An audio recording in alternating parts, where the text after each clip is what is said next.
I see you. You don't see me. I do not. This thing. There we go. I swear I know what I'm doing. I swear to God.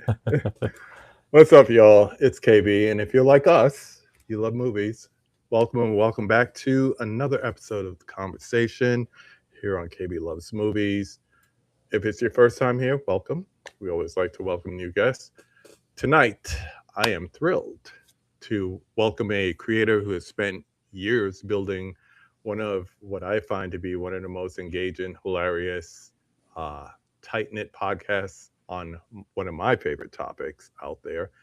You might know him as one third of the team behind Jedi Talk, a Star Wars podcast, bringing you everything from the deep lore dives and merch reviews to unscripted pop culture banter and guest interviews every once in a while. But for our purposes here, he is a movie lover. Please welcome to the conversation Tom Okrie, aka MeTOMicA.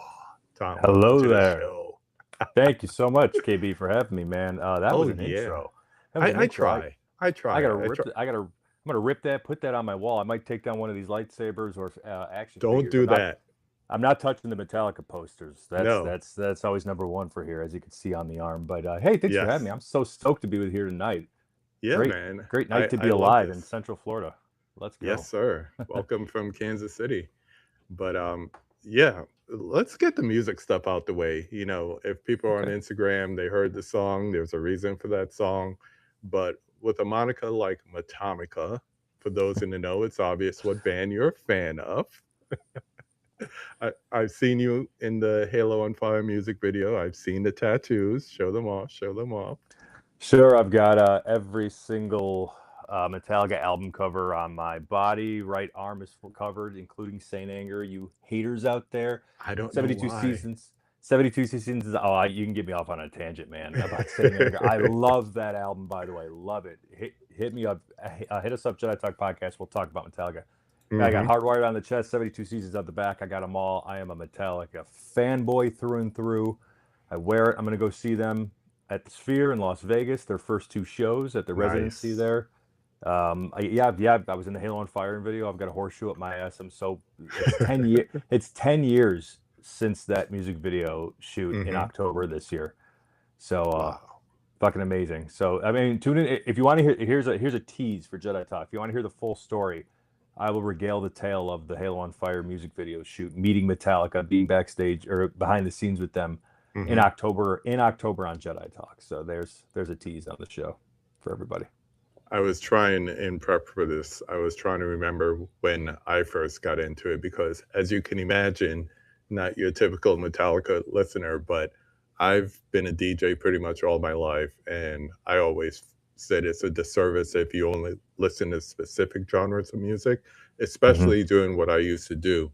And then being a fan of hip hop, knowing samples, and I believe it was Stuart Copeland from The Police that got me into rock music, and then going to high school, going to college, expanding my music plate, I would say, got me into like heavy metal. And I immediately found out there was something different about Metallica because at the root of it, I'm like, this is classical music, but not everybody realizes that. And then S&M comes out, and I'm like, see, I told you.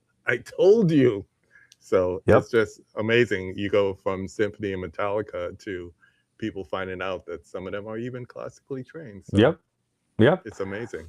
I was at S&M 2, thankfully, at night one, when they did it again for the opening of the Chase Center out there. So God, they go so well together. Yeah, S&M was my first introduction to the band, actually. Oh wow. Like the first full album that I listened to. I'm like, this is kind of like a greatest hits, and then I was addicted to Metallica since then. Top three albums. Okay, top 3 albums. And these are my current. Oh God, I know they change all the time. Do you want my favorite, or do you want what I objectively think are their best albums? Your favorites. Okay, favorite number 3 would be. Oh God, Death. Number 3 is Injustice for All. Okay. That's classic. I'm a bass player, and yeah, they did Jason wrong that album, but Oh, it's such a good album. It's arguably Lars's best album. The songs are long. They're feeling. They're on theme. It's like, how does Metallica take the next step after Master of Puppets? It's And Justice Mm-hmm. for All. So uh, number 2 is 72 Seasons, the album that just came out. I am in Nice. love with this. I am in love with this album. The theme, the first 18 years of your life, resonates really well with me. I picked up a lot of what James was saying, a lot of what the band was saying. So it's just very personal connection to that. And number 1, it's always been Ride the Lightning for me. Ride the Yeah. Lightning is like the album I listened from start to finish when I was a young preteen teenager that Mm-hmm. turned me into a fan, into this band means more to me. Just from start to finish, from Fight Fire to Fire to the last note of Call of Cthulhu. Man, that album feels good. One of Objective, the best album closers of all time. yes. Now, objectively, Metallica's best album is Master of Puppets. Like Mm-hmm. it's start to finish. It's not an imperfect note in any of that. But those are just my 3 favorite right now. Yeah. For me, because I'm old school, Lightning, Puppets, even though it's technically the better album, and Justice for All. Hell yeah. I play that all the time. Oh, so good. We are not alone, so let's say hello to a few people yeah. that are popped in the chat here. Thank you for coming in the chat. If you have any questions for Tom, please pop them in. Try to keep it movie related. We have Cheetah. Haven't seen you in a while. Good to see you in here. We got Steve Moody on the check-in.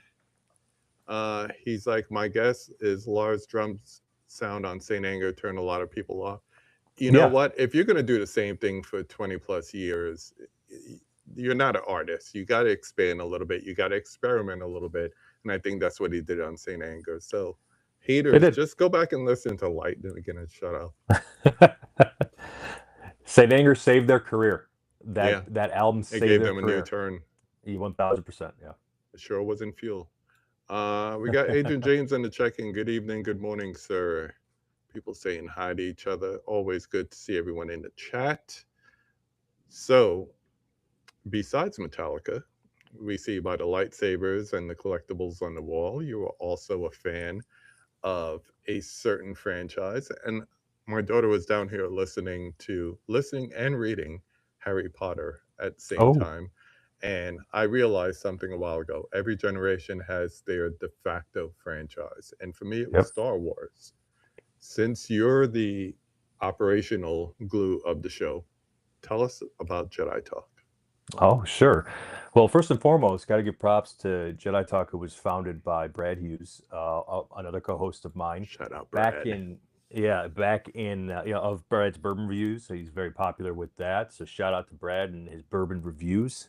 It's been awesome seeing that take off for him. It's been really cool. So he started Jedi Talk around the time The Force Awakens was coming out. So the end of 2015. He was doing the Daily Disney blog back then, where every day he was doing a podcast about Disney. Both him and I, no joke, we talked about this on the podcast. He and I live down the street from each other right now. We're in the backyard of Walt Disney World. Like Animal Kingdom's right there, stone's throw. But Disney's a big part of our life. The theme park's a big part of our life, right? There's some great things to it, and Brad used to just upload daily about it. And when The Force Awakens started to roll around, Brad was a big Star Wars fan from childhood, just like most of us are, and he just started talking about it. And he's like, I just want to go forward with just talking Star Wars. So he started Jedi Talk. I think it was. I'm going to screw this up. This is his story to tell, but he put the name together just like Jedi, obviously. Was it Jedi Council something? But he took the name from a show that was ending. I think it was Movie Collider Talk. So he just put Jedi Talk together. And funny side tangent real quick to Jedi Talk. We are not the first iteration of Jedi Talk. There's a few of them, but we've made a connection over the past 5 or 6 years or so with the original Jedi Talk, which happens to be the first Star Wars podcast ever. Wow. Or potentially first podcast ever. They started in 1999. They were internet radio. Shout out to Mary Purdue, by the way. I just saw her bump in. She's a great Jedi Talk listener. What's up, Mary? Thanks for joining. Yeah, welcome to the show, Mary. Nice to meet you. So we've made a connection with them, and every Star Wars Podcast Day, which is February 7th, every year, we bring them on for a special episode, and we just regale old tales from '99 when they were going to Celebration 1 and Star Wars Celebration 2. Yeah. But it's just coincidence. Brad had no idea that he picked the first Star Wars podcast name ever. He had no idea. And that's so cool. Lucian, one of their hosts, reached out to Brad forever ago and was like, "Hey, we're the first Star Wars podcast ever," and Brad was like, "Holy crap, no way, we have the same name." And I just reached out to him when I joined the show, and we've had a great relationship ever since. So yeah, Brad's had the iteration of Jedi Talk since 2015. We're on 456 or 57 episodes right now. Amazing. He's had some other hosts. The longest, like the core of our show was Brad, myself, and former host Evan T. Boucher, who's now moved out of Florida. He's living in Indiana. Evan was such a fantastic. He is a fantastic friend. He was such a fantastic host. He's the second most episodes next to Brad. I joined in 2021 when I moved to Florida. And it's been Brad and I ever since. And now my best friend of over 25, almost 30 years, who I go to every MeTomicA show with, Kyle. Shout out Kyle. Shout out to him and his hot mother, by the way. So Kyle's now joined the show, and in Jedi Talk is Brad, Tom, and Kyle.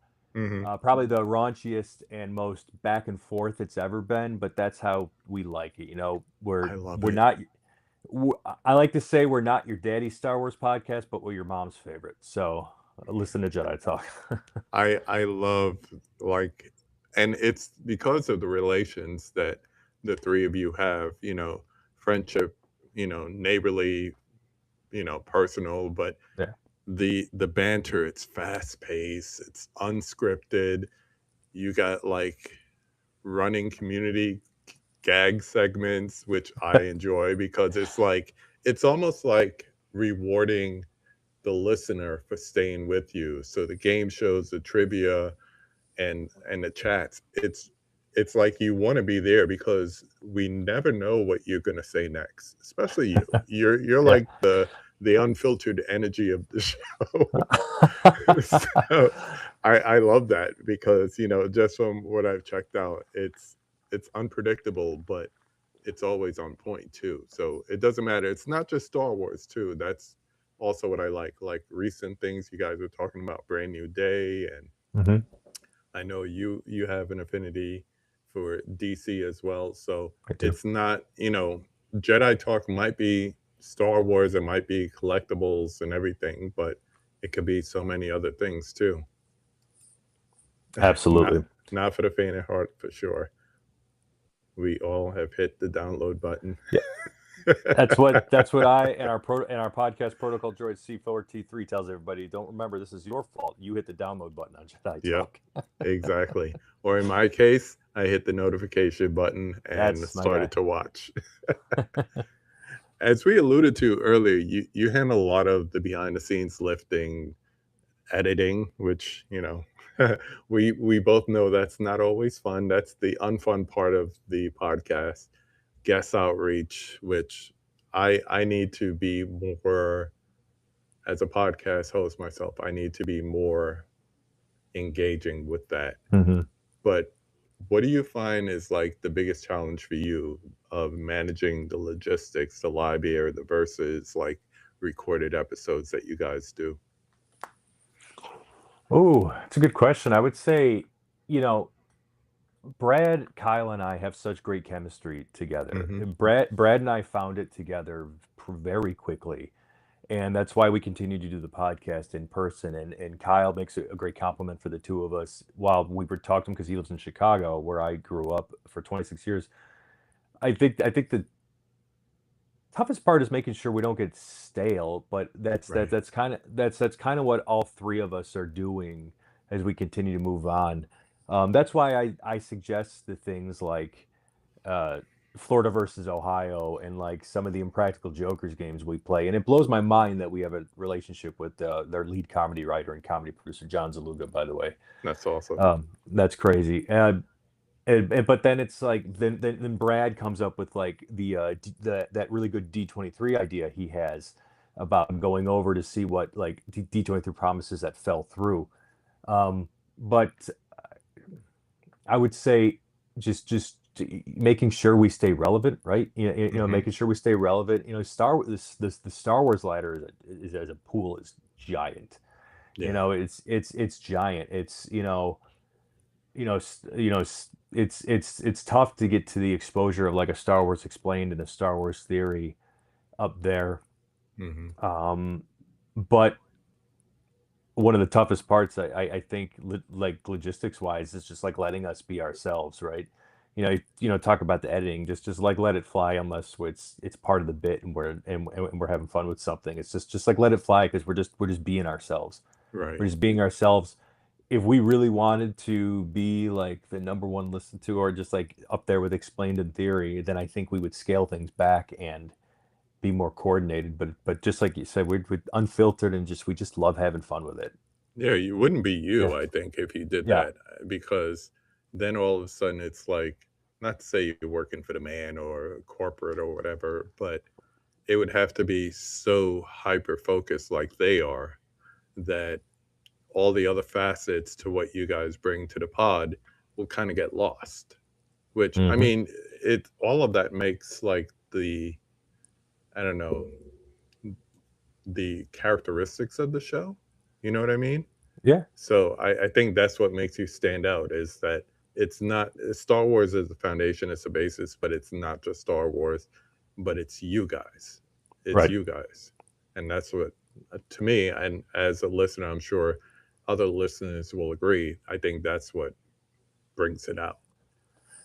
You're right. You're 1,000% right, and it's great to hear that, because that's what the three of us ultimately bring it down to, and it's and that's always the battle, right? From like the back scene, it's like, do we cut this out? Do we leave it in?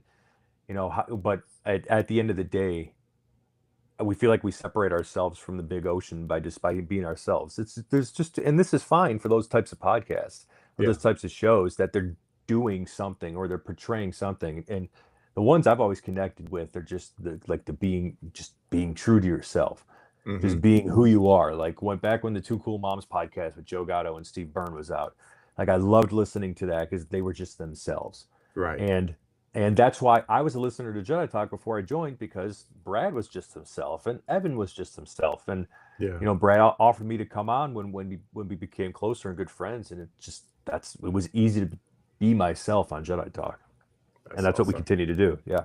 I love it because it's like an internal culture, but you find a way to like balance that long-running community inside jokes, loose banter, with keeping things accessible for someone new. So I don't even remember when I started listening, but it was within the time that Brad started the YouTube channel. So I would say the last 3-4 years. Yeah, around. So I think he started in 2023. Yeah. Yeah. So it would be around that time, because I'm always, geeking out for Star Wars news, Star Wars opinions, hot takes, stuff like that. So keeping the show accessible for new time viewers while still having that, like I said, internal culture is a fine balance that not a lot of people can do. How do you do it?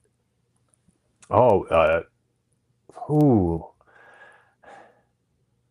think it's at least for Brad and I, it's just trust.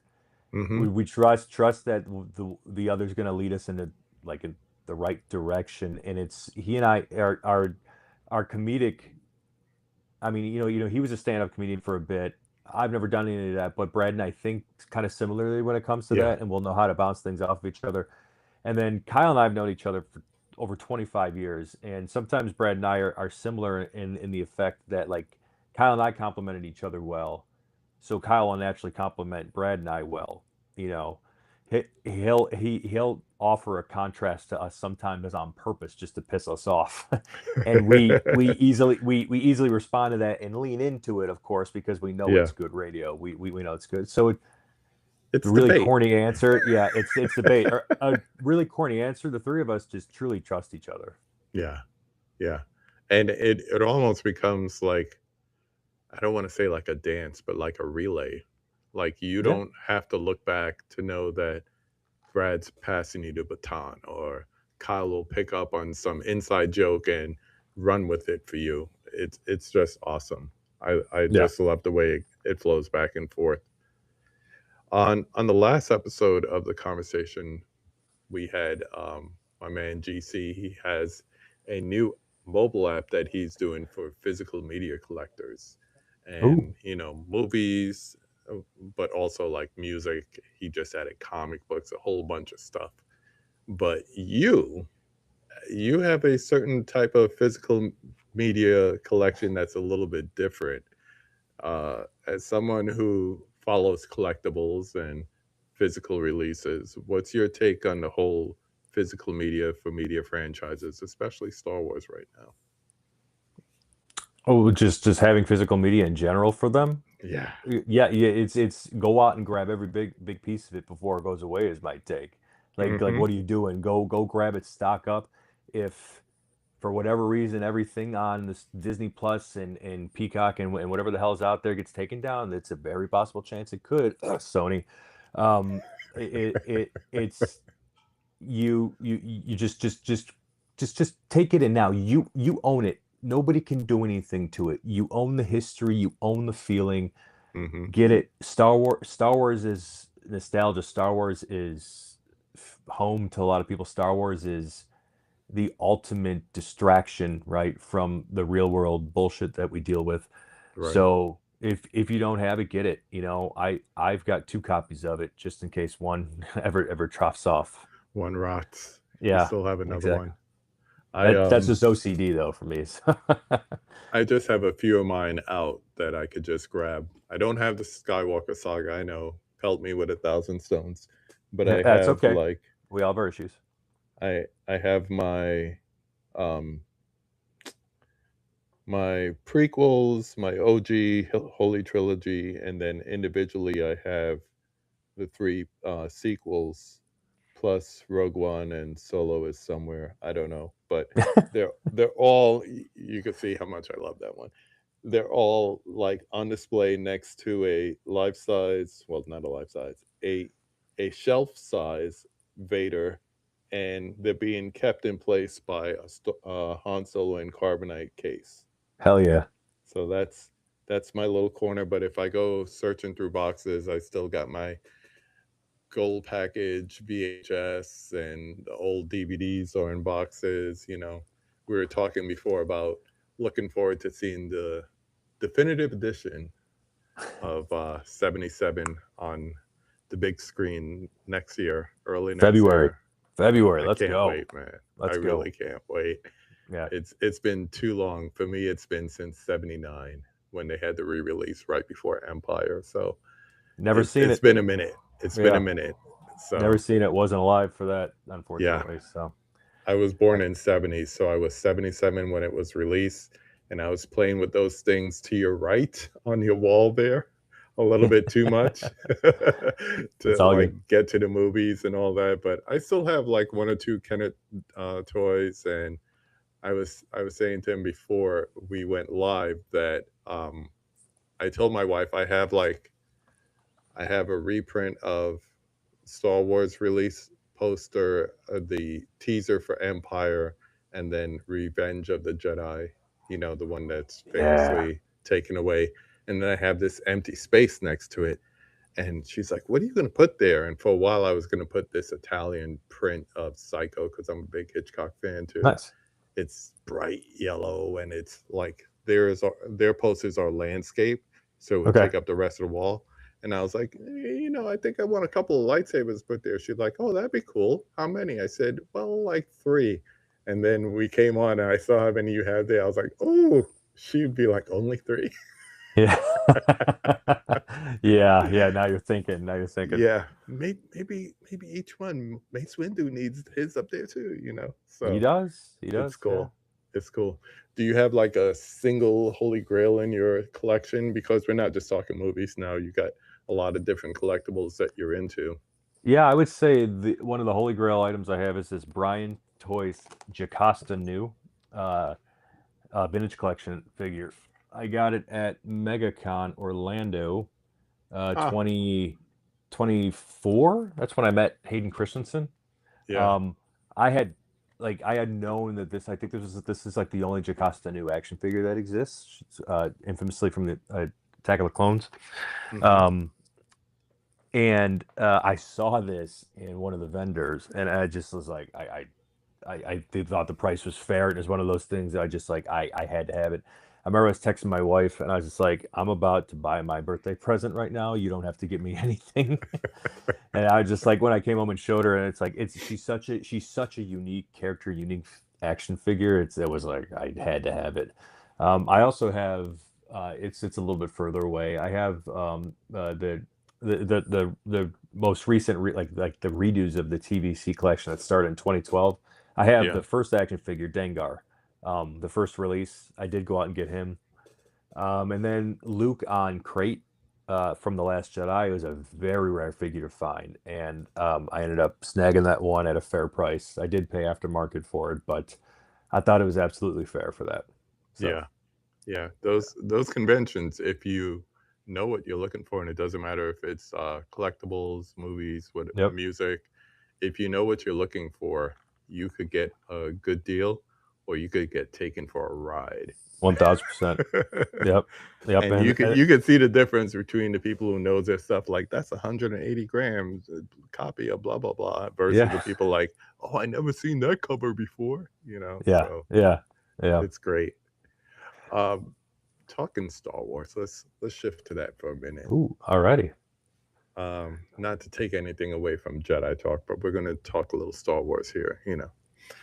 So it has definitely expanded within the last couple of years, we'll say, you know, between films and television. Like I was telling you, maybe it's my OG status, but I feel like the move to Disney kind of spread things a little thin and oversaturated, to the point that people are like, you know, we need a break. And I think Kathleen Kennedy saw the writing on the wall, or maybe her people saw the writing and she was the one that made the announcement, but they stepped back. I don't really have any hot takes. I mean, the hottest take I have right now is Obi-Wan should have been a movie. Oh yeah, it was And supposed to be. yeah, but they That was decided the to make it plan. into like a series, and I watched it and I was like, Yeah. you know, this really could have been summed up in 2 hours and 10 minutes. It could have. But what And do you think? Oh, I go was gonna ahead. say they just stole a whole chunk from one of my favorite video games, Jedi Fallen Order. They Hmm. stole the whole ending to that and made it episode 4. So yeah, Yeah. but go on. What do you think the franchise needs, like structurally, to retain like how we used to feel about like a feature film coming out, or even some of the earlier show? I mean, short of Andor, I'm not excited for much coming on TV these days. And I think like my level is like to the level of like a re-release of the Star Wars Christmas special at this point for most shows, Yeah. except Ahsoka. I named my dog Ahsoka because Oh, I love that character in Clone Wars, and the show is decent, but Andor is better. But what yeah, do you yeah. think? What do you think it needs to do as a franchise to retain or bring back that event level feeling? Ooh, it needs Starfighter. To make it as simple as that, it needs Starfighter to be. And what Starfighter needs to be is it needs to have lightsabers, it needs to have feel, and it needs to be simple. And it needs to be after anything we know about Star Wars, right? Mm, It can't have Thrawn. I adore Ahsoka so hmm. much. She's one of my favorite characters too. I'm a big Anakin guy. So I love Ahsoka Tano. So in Ahsoka season 2, I'm at a 10 out of 10 hype for that. That trailer is Same, amazing. same. And so, but it's like, Grand Admiral Thrawn's not, we've seen the sequels. He's not going to take over anything, right? Something's going to happen there. It's just getting there, right? And I'm grateful to have Hayden Christensen back as one of my favorite characters. Um, but Starfighter, there's so much unknown. Like, what's next? Like, there's so many possibilities. Right. So there's that anticipation that was missing with a lot of these Star Wars movies. I think a lot of people didn't go see The Mandalorian and Grogu is because it didn't have lightsabers in it. It didn't have um, an unpredictable outcome because I mean, it was a safe movie, but it's the perfect movie as a new entry point for a new generation of fans. Yeah. And I had a lot of fun seeing The Mandalorian and Grogu. I like that movie. Yeah. Um, but it needs Starfighter to be unpredictable. It needs Starfighter to have lightsabers. It needs Starfighter to have endless possibilities, and it needs it to execute. The franchise needs it badly to execute right now, because I I saw it, and I'm sorry I don't have somebody who the show that said this, but I saw on Instagram somebody saying like if Starfighter just bombs, they should sell Lucasfilm, and I don't know if I Wow. agree with that, but it's That's like, extreme. it's it's extreme, but it's just like People might I fall for it. yeah, it just makes you it just go you go okay, I don't know if I agree with that, but I just Hmm. I'm at the point like if Starfighter does do poorly, and I don't think it will. Star Wars has it in it to make a grand return, and Star Wars hasn't pissed me off as a fan. I really much like what they put out. Jedi Fallen Order, Survivor, Rebels, season 7 of the Clone Wars. A lot of people forget Disney did that. You know, Hmm. Andor, Disney did that. Yeah. Ahsoka season 1 and 2, The Mandalorian season 1 and 2. They gave you Luke, man. They gave you Luke Skywalker, and quite possibly the I greatest was Star gonna Wars say moment that. ever. I was gonna say that. Like we got Luke and Mando, we got Thrawn and Ahsoka and everything. Do you think the franchise can survive with stories past the Skywalker saga? Yes, Hmm. they have to. They have no choice. And truly, I think a lot of people were going to have a lot of problems with how Disney handled the legacy characters being Han, Leia, and Luke, Chewbacca, CP3PO, R2D2, Lando, no matter what, Yeah. Palpatine included, Vader. They were going to have issues no matter what. They could have made it what they wanted it to be, but I think there still was going to be issues because I don't want to sound bad about this, but it's just like you're never going to get that feeling again of Yeah. like 77, 80, and 83.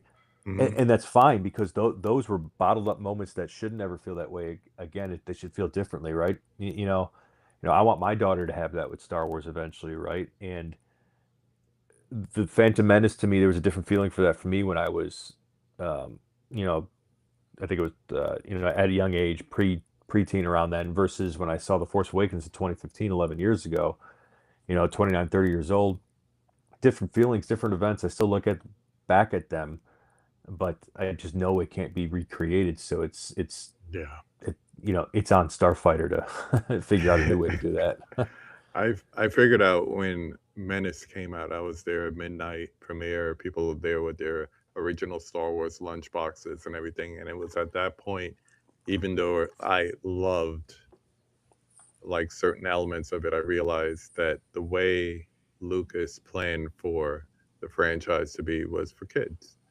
Hmm. That's why you had your R2 and your C3PO. They're like the Greek tragedy um, chorus, basically telling you what's going on. And you had your cute droids and you had your protagonist, antagonist, basically a hero's journey over and over again. But that's what kids need to be introduced to Yeah, storytelling. yeah. And I saw it. People may have heard this story before, but I saw it in my son's eyes when Fox had the premiere of Phantom Menace. It was Thanksgiving night. We had some friends over, and I took them to the train station or whatever. And I came back, and the front door was open, and my wife's standing there. She's like, "Come in and look at what your son is watching." And it's like right before the pod race in Phantom. So I Nice. sit down next to him. His eyes are glazed over, like he doesn't know what this is. And I'm like, "Hey, buddy, what you watching?" He's like, "Star Wars." I was like, "You think this is cool?" He's like, "Yeah." And by this time, the pod race is going on. I didn't want to Yeah, disturb him. I was like, "I'll show you something tomorrow because it's Black Friday. What do I have to do but show my yeah. son the Holy Trilogy?" So That's now right. he's a fan too. He tells me stuff, and he beats me at Star Wars Trivial Pursuit like it's no thing. So Man. yeah, He needs to come on Jedi Talk and school us. you know what?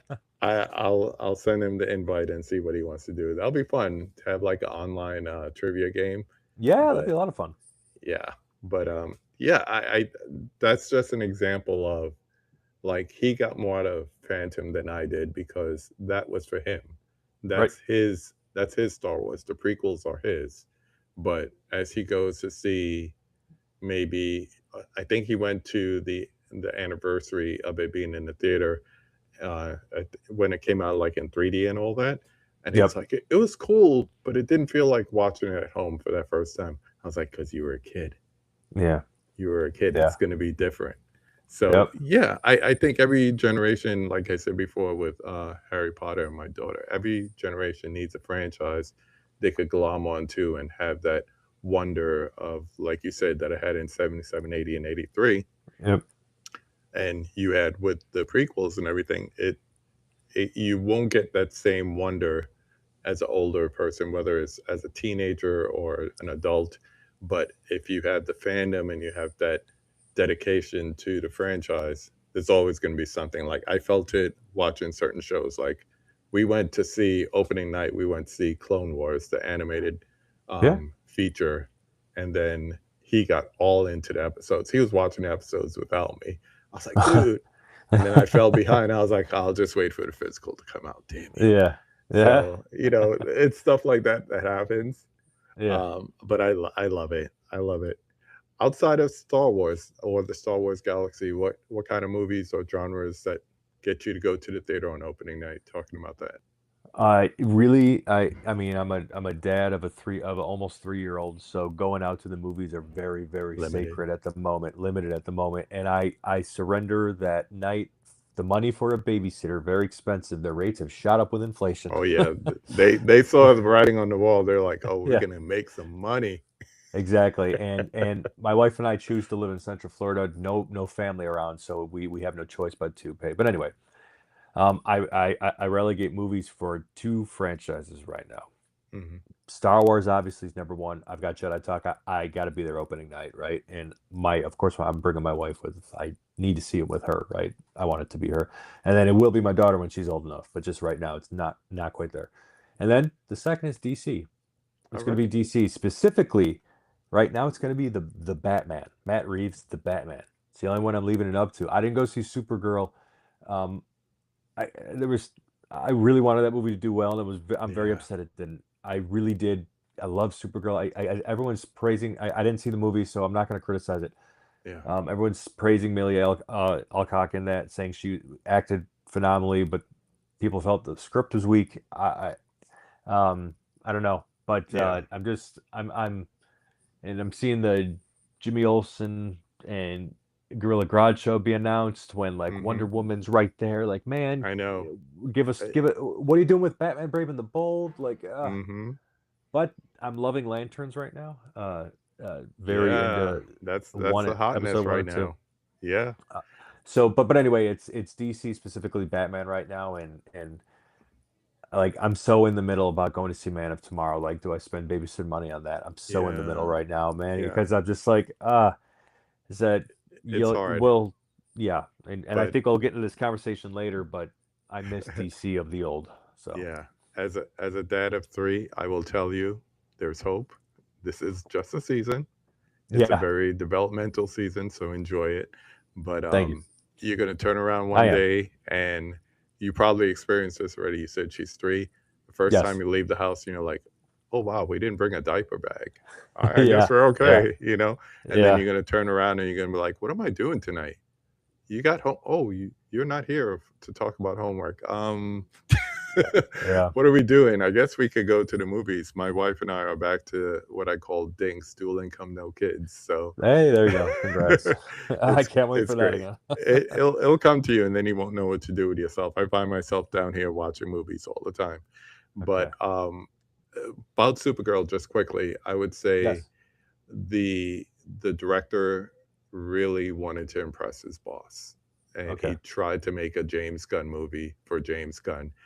So I don't think you could make Guardians for the man who created Guardians and by throwing in a little bit of Mad Max Fury Road probably didn't help matters. So That's a that's great the long take. and short of it. But Yeah, okay. Millie was great. She Yeah. captured like the modern Supergirl graphic novels perfectly. Excellent. Yeah. Yeah, I hate saving it for streaming, but it's just my life right now. Yeah. Yeah, it's I can't wait for it to get on there. I'm definitely gonna watch it. I look forward to seeing it, but that's a great take, and your take lines up with a lot of other people. Kyle saw it, he felt the same way. Yeah. One of our B hosts on Jedi Talk, Aaron and Joe, felt the same way about it too. So I still got to go back to Star Wars. I have 2 more Star Wars questions. oh yeah, And bring it these are on. straight Yeah, up yeah, that is my questions. thing. Yeah. This one is kind of like a fantasy question. You have a crossover episode of Jedi Talk with any director or fictional character. Who are you putting in the guest chair besides me? Besides you. I just want myself out the equation. Yeah, no, I appreciate it. Ooh, that's a great. Oh God, I mean, how do you not say George Lucas? Yeah. How do you as that's the holy grail for Jedi Talk, right? Yeah. I Just think to his get to answers sit would be down and so George. polished, you'd be bored. So, But we'd still get to do it. yeah. Yeah. You'll still have that, a feather in your cap for that one. I can't wait Like, to check out his museum in LA. We're going out there for celebration. Can't wait to see that. besides money, I'm like, why would you sell the franchise and lose that vision? Yeah. I don't know. But maybe you just wanted to. I mean, the residuals are crazy. I did a live stream last week and we were talking about Steven Spielberg, and I brought up the fact that Steven has a part of Star Wars as far as points because Yep. George didn't totally believe in Star Wars. We don't call it a New Hope.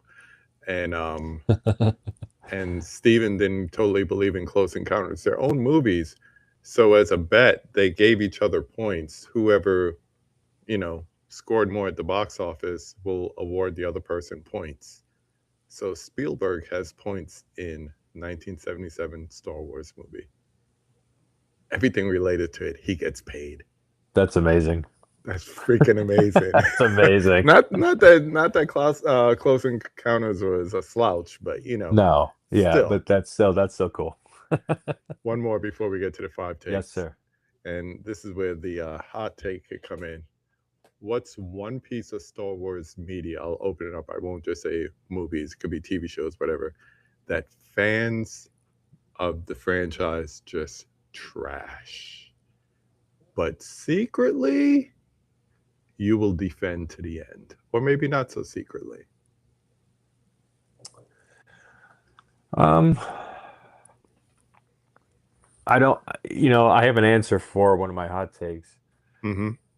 And I'm trying to think of another one before I get to the one that everybody knows that I infamously do on Jedi Talk.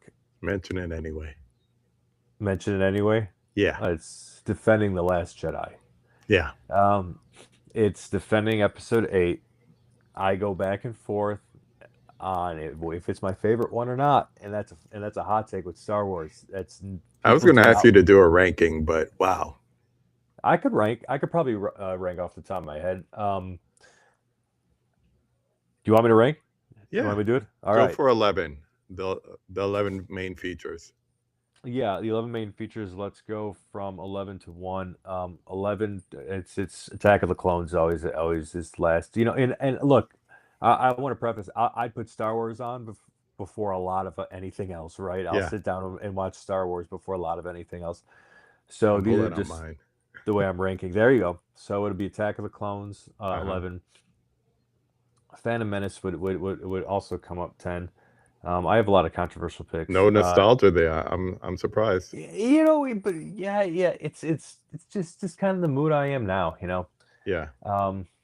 And also as I grow older, my taste changed with Star Wars. It's very interesting. Number 10. I really like Solo, but I'm putting it here. So 10. far, we're matching up perfectly. Okay. Continue. Okay. Number 9. This is where we're going to alter. Definitely going to alter. Number 9, I would say The Rise of Skywalker. Least favorite of the sequels. It's like I'm actually I'm teetering. The only reason I think I'm putting Rise of Skywalker before Solo right now is because Rise of Skywalker has so many high highs. You know, Yeah. they got Ashley Eckstein to to play Ahsoka in that race scene. So of course I popped like as a big Ahsoka fan, right? And of course to see Ashley in a Skywalker saga movie was awesome. At least to hear. So that's why I put it there. So what are we at? We're at number 8 now, right? Yeah. Um, oh boy. You got Rogue One, Episode Yeah. 3, Last Jedi, Force, and then the OG trilogy. I would say The Force Awakens Mm-hmm. goes here. Uh, that's a grand feeling of a movie, and it was like some of the best Star Wars marketing ever. I Yeah. just remember the hype for that, and it was such an event. And Kyle came out. I was living in Scottsdale, Arizona at the time. He came out and we saw it together. Oh, that's cool. Yeah, so that was fun. That was a lot of fun. That like hyper drove a lot of my Star Wars fandom now. And another hot take of mine is Disney helped me become a super Star Wars fan. You know, Especially living there now. yeah, living here, but Galaxy's Edge helped a lot of that, and I went down the rabbit hole. Yeah. So number 7 now, Mm-hmm. or 6, yeah, 7. Geez, it feels criminal to put Episode 4 here, A New Hope, but that's where I'm going to put it. Mm-hmm. Um, Generational. I get it. yeah, yeah. 6, Rogue One. Mm-hmm. Uh, I love Rogue One. Such a fantastic movie. So do I. Just watch it, 2 weeks ago, and I'm like, the more I watch it, the more I enjoy it. Hmm. 5, Revenge of the Sith. Mm-hmm. Um, the best of the prequels, in my opinion. I agree. 4, I've got Return, Empire. Oh God, I forgot. We included Mandalorian and Grogu in there, right? No. I just kept with the original 11. Okay. We didn't add Mandalorian and Grogu in there. Okay, Right. so So I've got Star Wars Saga plus Solo and Rogue One. Return of the Jedi, Last Jedi. Um, You got 4 left. Well, Return of the you Jedi, just Last said Jedi, Rogue Empire. One. So Yeah, yeah, 4 left. So Return 4 of the left. Jedi, The Last Jedi, Empire Strikes Back. What am I missing? Uh, Return of the Jedi, Last Jedi, Star Wars. You just said so. It's your top 3 now. Okay. So top 3 between Empire, Last Jedi, Return of the Jedi. Oh, I always hate doing this, but Empire Strikes Back will be 3. I know. This is favorite. This is objectively. I always say this. Empire is the best. Like Yeah, critically, it is the best, hands but down. favorites. But I favorites, get it. it's gonna go 3 for me. Mm-hmm. 2 is gonna be The Last Jedi. Uh-huh. And then Because one is. one is Return of the Jedi. As I grow older, my taste changed. Last Jedi used Mm-hmm. to be my favorite for a while. Return of the Jedi is my favorite now. I know it's such a perfect wrap up. I love Luke's character to start that movie. The way they end everything, the way they hot out of carbonite, the way the role Leia plays, Yeah. Endor, so much nostalgia in that. I love it. It's my favorite. I'll tell a quick story and then give my rankings. Hello. Um, so I was at this film feature in Austin named Butt-Numathon, 24 hours. Really ended up being 26 and a half because they showed 2 towers and it literally was a Butt-Numathon. But Ryan Johnson showed up and it Oh, was right after, it was like a day or two after he got announced as being the next director. And he said, my goal here is to do something different. And I think that's what he did. He was successful in doing something different. So yep. for everyone who was saying Force is just, a nostalgia grab at the original OG Star Wars fans, you're right. And it was, and it did its job. But if you want something different, you're going to have to go left to center. Now, the reason I have it lower is because when you have an entire storyline that could be removed and you still have the same movie, I have a problem with it. And that was the Finn storyline. But Oh, here, yeah. here's mine: Episode 2, Episode 1, Solo, then Last Jedi, Rise, Episode 3. It is the best of the sequels. Um, Force, Rogue One just got moved up to my top 4. And Nice. then the OG Holy Trilogy is Jedi, Star Wars, Empire. All right. Did you think of anything that people trash? Did I think of anything and people trash? I mean, The Last Jedi. Yeah, we could go with I that. would defend The Last Jedi. I think I'm going to go with that because that's definitely my hot take. Phantom and Revenge. Yeah, those are up there too. Oh, for sure. I mean, like every Star Wars movie could be my favorite for any particular reason. Different reasons. Yeah. I could defend. Here's a hot take. I could defend any piece of Star Wars media. I hear you. Including The Acolyte. There's some great stuff in there. I hear you. And all right, one more hot take. It deserves a season 2 because of Darth Plagueis the Wise showing up. We need more of that. We need the Stranger. We need the story of the Stranger and Kumir starting the Knights of Ren. It was so much in the books, and they fell short of such a great character. They really did. All right, you ready for the hot takes? The 5 takes. The 5 take. Let's do it. All right, the 5 takes. The 5 questions we ask every guest towards the end of the conversation. We start like we always do with number 1. Name the film that made you fall in love with the movies. I was thinking hard about this one, and it came down to 2 for me. But the winner, and I watched the movie today again when I had a chance when I wasn't working. It's Jurassic Park. It's the original Jurassic Park, 1993 one. That's perfect for your generation too. Yeah, absolutely. Such a generational event. I watching it again today, I get the same feelings I do. I remember it. I remember falling in love with, the Dr. Grant character, wanting to be a paleontologist at 7, or 8, whenever I saw it, watching this movie over and over and over again. I wore the shit out of this tape, and then just this also took me down a hyper focus when I was at that young age into dinosaurs, and I learned all about it, right? And I did the thing every kid does, and it also helped me be creative because at a young age I was writing stories about dinosaurs and stuff. So it's like it sparked, it brought me into a world. It helped me create like a vast just universe, and Jurassic Park always sits in just a special place in my heart. Yeah, my favorite fact on it is as you watch the credits, dinosaur supervisor Phil Tibbets. Yeah, that was the title. He was dinosaur supervisor. Dinosaur supervisor. You could always say that's so cool. Put that on your resume. I would love to put that on my resume. Number 2, name 5 of your favorite films. Okay. Not 5, but just 5 of. Okay, 5 of them. Yeah. So the one that I almost said, was like the one that made me fall in love with the movies. I was already in love with them, but the original 1990 Teenage Mutant Ninja Turtles movie.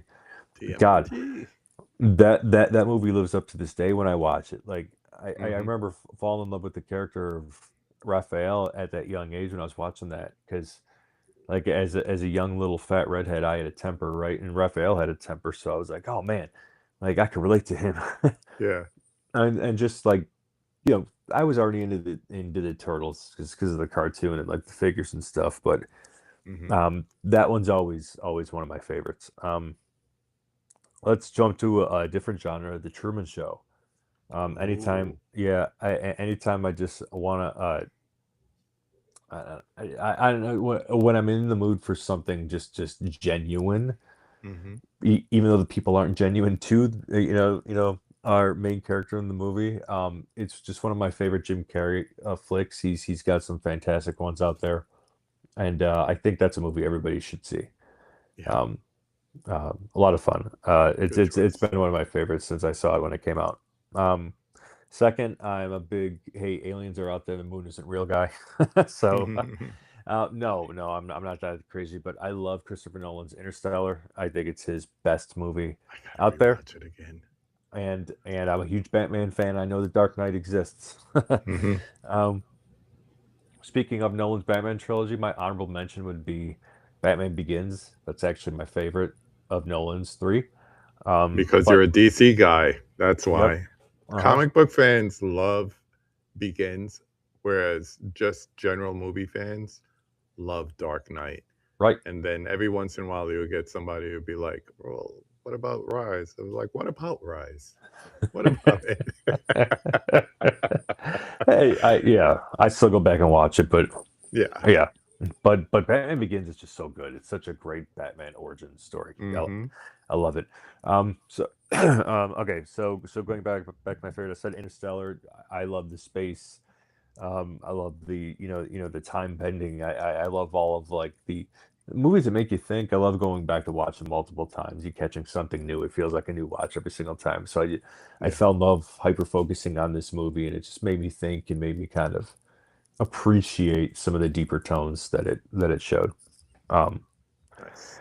I'm gonna throw a stupid one on there. You did say favorite, but growing up, I love comedy movies. Growing up, Dumb and Dumber, just introduced me to a new set of comedy.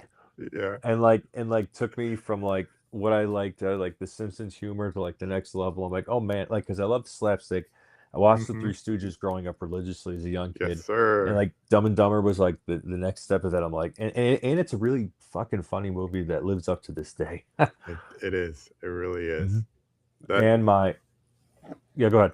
No, I was just gonna say, great choice, because like the evolution of slapstick comedy, it starts with like stuff in the 30s and 40s. You get to the Stooges. Yep. And to bring it up, I miss comedies in movies these days. We get a few, but not like we used to. Right. I grew up in the 80s and 90s, so that was like prime time for comedy, I think. Yeah, you're absolutely right.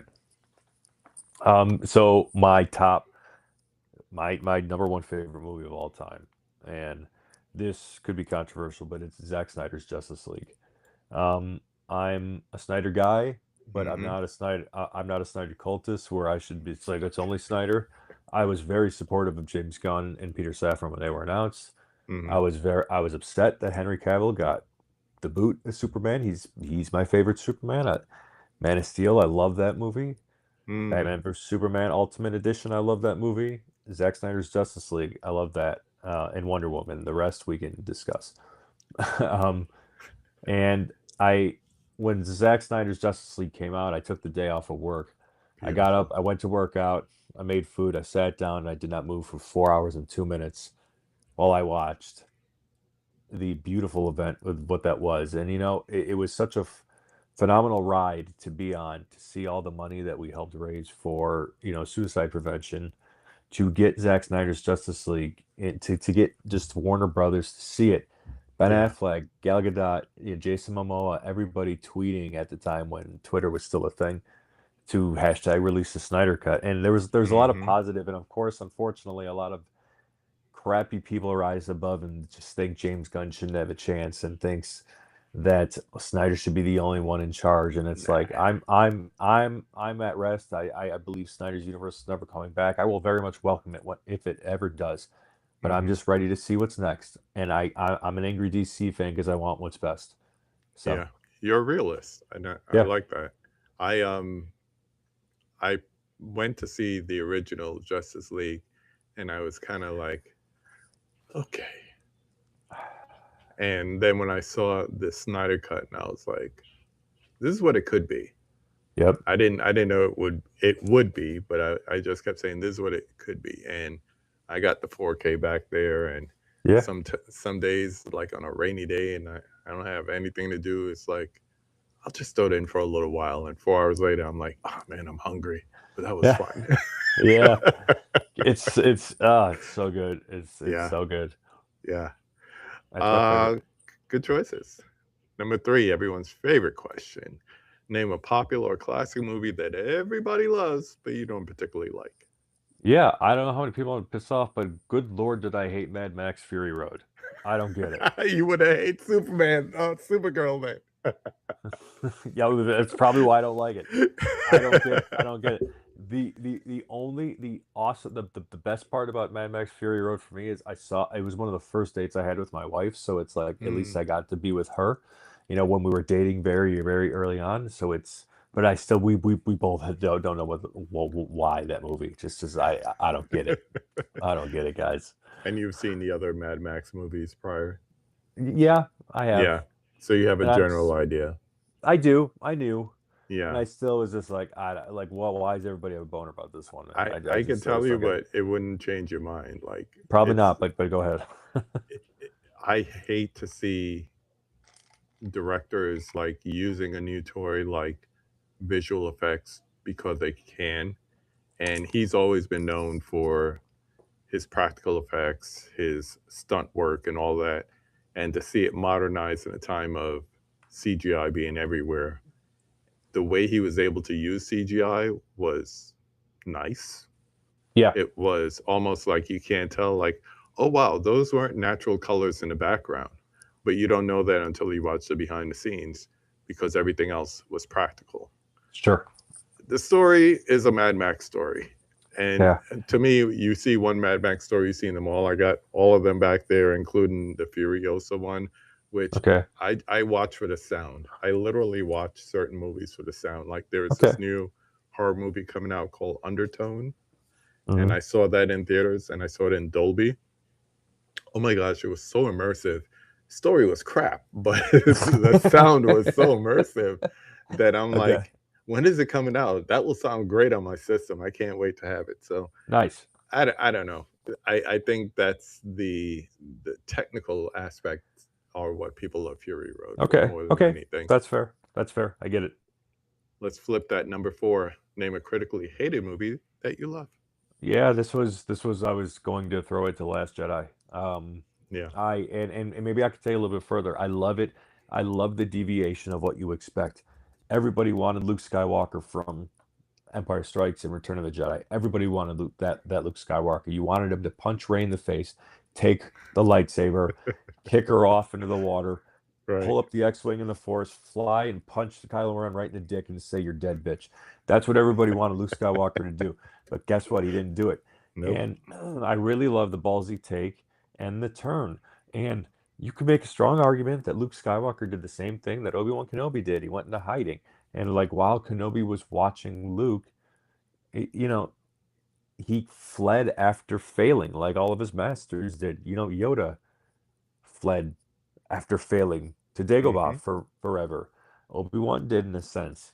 And Luke, learns from Yoda, learns from Obi-Wan, and he does the same thing, and eventually, and as he passes into the Force Ghost, I mean, he does the right thing at the end. And I think a lot of people get upset that scene could have been different, like Luke really being there, but he's making the ultimate Jedi move right there. Yeah. It The shows his passive aggressively. wisdom. Yes. It shows his wisdom as Yeah. a Jedi Master. Yep. So, and I just love the directional take. It's a beautiful film. I remember feeling a different way about Star Wars after coming out of that movie, and I originally didn't feel this way about The Last Jedi until I watched it more and more again as an adult. I'm like, man, I like the different take. It just, Yeah. I Because by the appreciate time it. you get to Rise and you get JJ back at helm, it's like, okay, this is kind of cookie cutter. And I think after Last Jedi, that's what people were expecting. Okay, we want more of the original, but not too much. You can't You're right. be satisfied. You can't Right. be satisfied, Right. unfortunately. Yep.